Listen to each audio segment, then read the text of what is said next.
બરોડાના 117 સ્થાપના દિવસની નબીપુર બ્રાન્ચમાં ઉજવણી કરાઈ હતી, જે અંતર્ગત બેંકના અધિકારીઓ અને આગેવાનોની હાજરીમાં કેક કાપી બોરી ગામના ગરીબ બાળકોને સ્કૂલ કીટ આપી પ્રોત્સાહિત કરાયા હતા. આજથી બરાબર 117 વર્ષ એટલે કે 20 જુલાઈ 1908ના દિવસે વડોદરાના મહારાજા સયાજીરાવ ગાયકવાડે સૌ પ્રથમ વડોદરા ખાતે માંડવી શાખા શરૂ કરીને બેંક ઓફ બરોડાનો પાયો નાખ્યો હતો.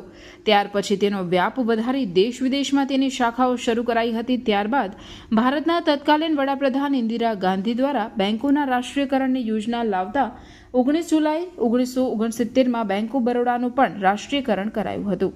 આ દિવસને બેંક ઓફ બરોડા પોતાના સ્થાપના દિવસ તરીકે ઉજવી રહ્યો છે, જે અંતર્ગત ગઈકાલે ભરૂચ જિલ્લાના નબીપુર ગામ સ્થિત બેંકની શાખામાં સ્થાપના દિવસની ઉજવણી કરાઈ હતી, જેમાં બેંકના પદાધિકારીઓ, કર્મચારીઓ, ગ્રામ પંચાયત નબીપુરના ડેપ્યુટી સરપંચ, સભ્યો, ગામના પ્રતિનિધિઓની ઉપસ્થિતિમાં કેક કાપી સ્થાપના દિવસની બેંકમાં ઉજવણી કરાઈ. આ પ્રસંગે બેંક ઓફ બરોડા તરફથી બોરી ગામના આર્થિક રીતે પછાત બાળકોને સ્કૂલ કીટનું બેંકના બ્રાન્ચ મેનેજર સોનુકુમારના હસ્તે વિતરણ કરાયું હતું.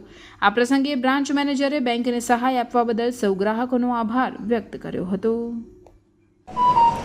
आज बैंक का 117वां फाउंडेशन डे था, जिसके उपलक्ष्य में हम लोगों ने पास के स्कूल में CSR एक्टिविटी के अंतर्गत बच्चों को स्टेशनरी आइटम, बैग और उससे रिलेटेड बुक्स सारे और स्वीट्स डिस्ट्रीब्यूट किए. साथ में यहाँ के जो लोकल कस्टमर हैं, यहाँ के जो ग्राम पंचायत के सदस्य हैं, सरपंच हैं, उप सरपंच हैं और जो भी सीनियर सिटीजन हैं, उनको ब्रांच में बुला के उनका अभिवादन किया है और केक कटिंग करवाया है. और बैंक हर साल एक मतलब अपने फाउंडेशन डे पे इस तरह की एक्टिविटी करती है अपने फाउंडेशन डे के उपलक्ष्य में. इसके लिए मैं सभी कस्टमर का धन्यवाद देता हूँ और उनको बधाई देता हूँ. इसी तरह हम अपने कस्टमर के सारी सुविधाओं का ख्याल रखेंगे और बेस्ट से बेस्ट सर्विस देने की कोशिश करेंगे. Thank you.